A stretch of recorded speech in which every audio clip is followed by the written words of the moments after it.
batean erdiaroan banaka bizi ziren, eta gero Elizaren eta gazteluaren inguruan bizi ziren, eta herrixka sortu zuten.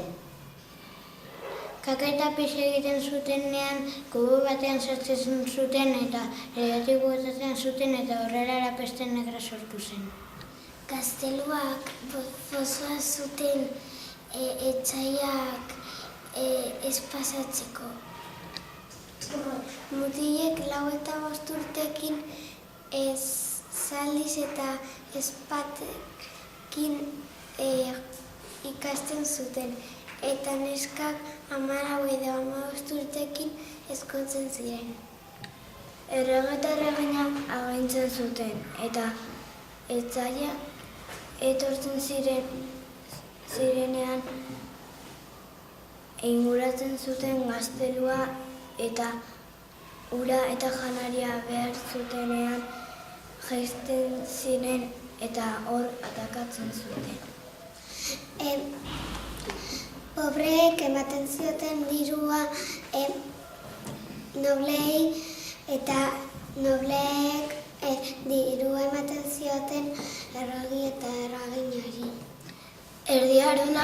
Erdiaroan zeuden 2 mota nekazari, libreak zirenak eta gelditzen zirenak gazteluan. Nekazariak 90% ziren.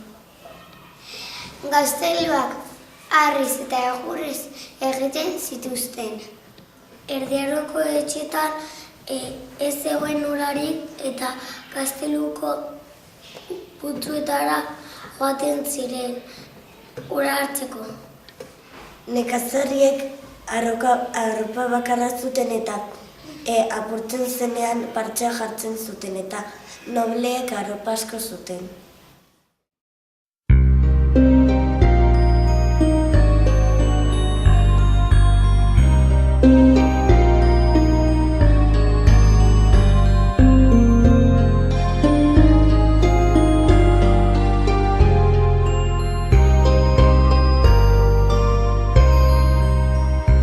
Erdiaroko zalduntxoa, herritik urrundo,